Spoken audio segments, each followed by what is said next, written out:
Assalamualaikum warahmatullahi wabarakatuh. Selamat datang di Praktikum Statistik Industri 2020 PN Veteran Jawa Timur. Kali ini kita ada di modul 5, yaitu uji validitas dan reliabilitas. Untuk praktikum kali ini sedikit berbeda karena tidak seperti biasa kita bisa bertemu di laboratorium karena keadaan dan situasi yang tidak memungkinkan kita untuk bertemu di laboratorium. Sebelum memulai praktikum kali ini, marilah kita semua berdoa dan berharap agar kita semua diberi kesehatan dan juga agar keadaan bumi kita segera pulih dan kita bisa beraktivitas seperti biasa lagi. Kita masuk ke praktikum, yaitu uji validitas dan reliabilitas. Uji validitas sendiri adalah tingkat keandalan dan kesahihan alat ukur yang digunakan. Instrumen dikatakan valid berarti menunjukkan alat ukur yang digunakan untuk mendapatkan data tersebut valid. Yang dimaksud valid di sini adalah alat ukur tersebut atau variabel atau pertanyaan yang diajukan kepada responden tersebut itu menggambarkan situasi yang akan diteliti. Sedangkan reliabilitas sendiri itu menunjukkan sejauh mana hasil pengukuran dengan alat tersebut dapat dipercaya. Untuk reliabilitas di sini, hasil pengukuran harus memiliki tingkat dan kemantapan yang tinggi. Reliabilitas itu untuk menguji apakah responden itu mengisi kuesioner dengan jujur, konsisten, maupun sesuai dengan kondisi yang dia alami. Seperti itu. Kita langsung masuk ke contoh soal latihan. Sebuah kursus bahasa Mandarin yang bernama Learn by Doing melakukan riset untuk mengetahui apa saja motivasi yang mendorong siswa untuk mengikuti kursus bahasa Mandarin. Di sini terdapat 10 variabel yang mempengaruhi mereka untuk mengikuti kursus. Yang pertama, suka mempelajari bahasa, bisa disingkat suka nanti di kuesioner untuk mempermudah penulisan. Selanjutnya ada skala yang kita gunakan 1-5. Kemudian ini ada contoh kuesioner yang sesuai kaidah yang baik, namun ini berbeda studi kasus, hanya sebagai contoh. Nanti akan dibagikan oleh asisten laboratorium masing-masing.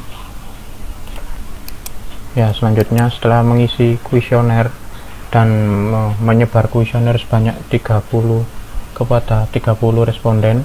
Kenapa 30? Karena batas minimum untuk pengambilan sampel adalah 30. Kita lakukan rekapan hasil kuesioner. Di sini terdapat nama responden dan juga pertanyaan-pertanyaan yang diajukan kepada mereka. Untuk praktikum kali ini karena kita menggunakan StatGraph, jadi nanti data ini akan kita olah menggunakan StatGraph dengan uji validitas dan reliabilitas. Kita masukkan dulu datanya.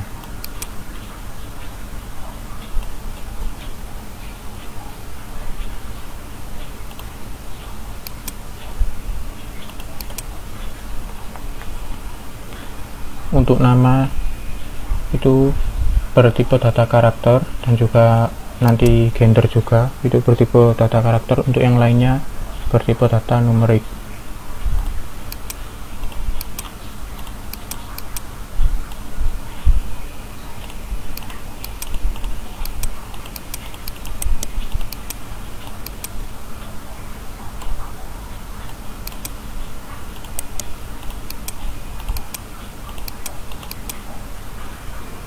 Data sudah dimasukkan. Kita langsung melakukan sesuai langkah-langkah yang ada di modul. Untuk uji validitas dan reliabilitas itu cukup sekali, karena keduanya itu jadi satu langkah-langkah. Ya, kita pilih menu describe dulu, lalu multivariate method, dan kemudian pilih item reliability analysis. Ya, kita masukkan tadi yang bertipe data numerik dan merupakan variabel-variabel pertanyaan yang diajukan ke responden, yaitu 10 variabel ini. Oke, beri centang ke standardized alpha yang diberi centangnya analysis summary. Oke. Nah, di sini hasil dari uji validitas dan reliabilitas. Untuk yang perlu kita perhatikan di sini hanya kolom ini, kolom item total correlation ke bawah dan ground parts alpha ini. Ya, untuk yang pertama item total correlation ini merupakan R hitung, atau nanti kita gunakan untuk analisis pada uji validitas. Nah, untuk analisisnya sudah disiapkan di sini. Untuk apabila R hitung lebih besar dari R tabel, item tersebut valid. Nah, di sini kita menggunakan R tabel. R tabel di sini bisa nanti kita lihat bersama-sama dengan df n-2, itu tadi datanya terdapat 30, min 2 28. Nah, kita lihat di R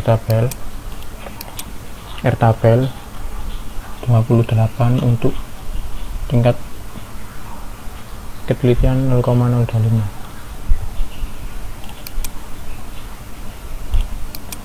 Ya, ini 0,3610 361 ya. Lalu kita bandingkan dengan parameter yang ada, apakah data tersebut valid atau tidak. Nah, di sini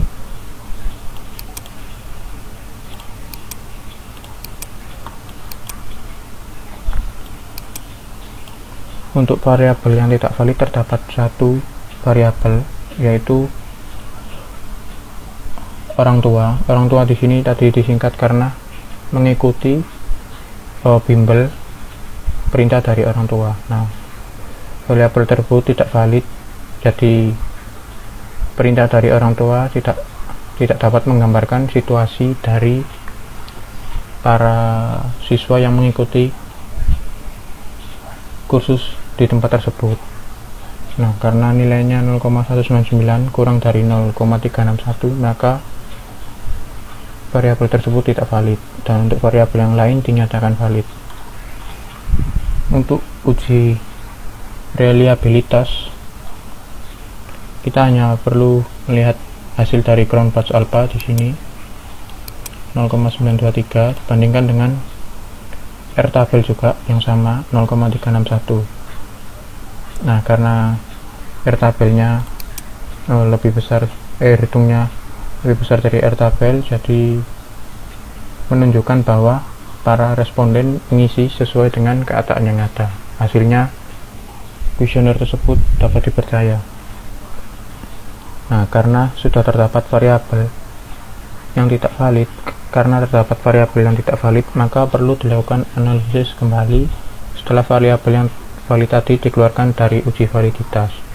Karena variabel perintah orang tua tadi tidak menggambarkan situasi yang ada, maka perlu dilakukan uji validitas ulang, namun variabel orang tua nanti tidak dimasukkan pengolahan atau dikeluarkan dari pertanyaan tanpa melihat koefisien reliabilitas, karena tadi sudah dilihat bahwa koefisien reliabilitasnya lebih besar dari R tabel, jadi kuesioner tersebut sudah dapat dipercaya hasilnya. Ya, kita lakukan analisis ulang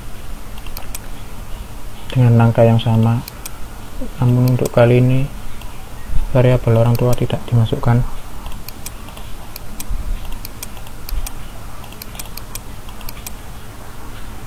Ya, untuk setelah dikeluarkan dan dibandingkan dengan error tabel yang sama. Nah, di sini tidak terdapat variabel yang tidak valid karena tadi variabel yang tidak validnya sudah dikeluarkan.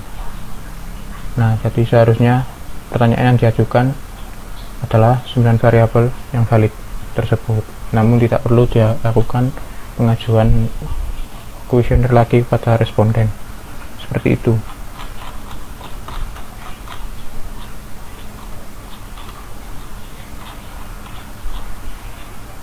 Ya, selanjutnya kita lakukan perbandingan dengan menggunakan SPSS. Untuk SPSS ini nanti tidak diikutkan ke dalam laporan, namun hanya sekedar tambahan saja untuk praktikum kali ini, karena pada umumnya uji validitas dan reliabilitas menggunakan SPSS. Ya, kita copy dulu datanya.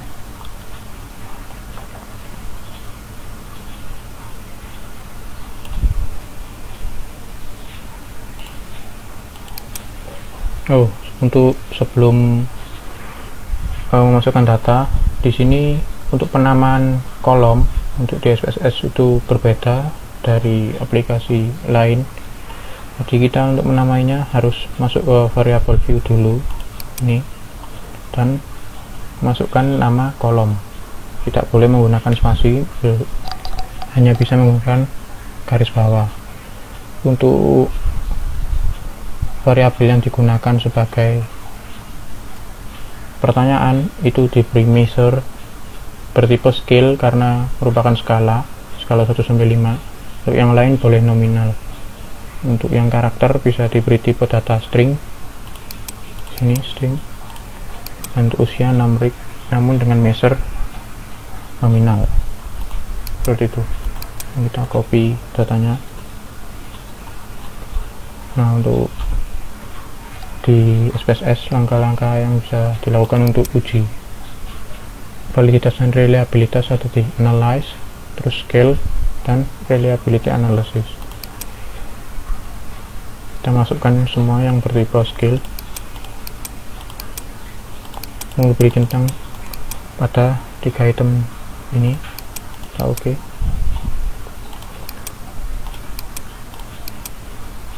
Nah, kita akan membandingkan hasil sebelum dikeluarkan yang tidak valid.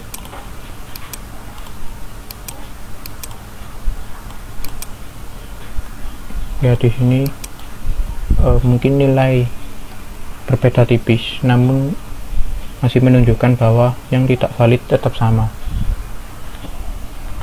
yaitu pada variabel orang tua yang nilainya kurang dari 0,361 tadi.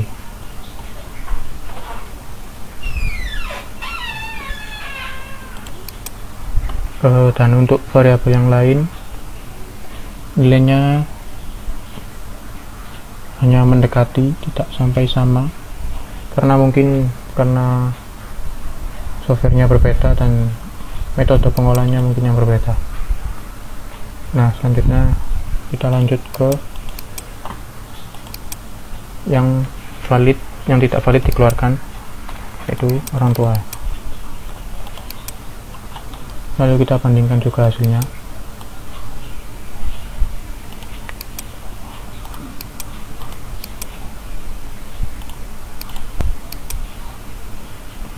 Ya, di sini juga menunjukkan sama, bahwa semuanya sudah valid.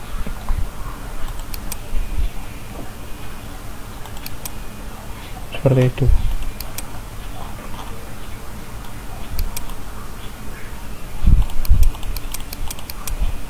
Ya, mungkin itu untuk praktikum kali ini.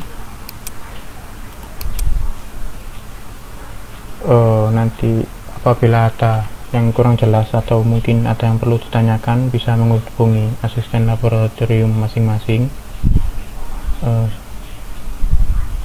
Mohon maaf apabila ada kekurangan dalam penjelasan kali ini.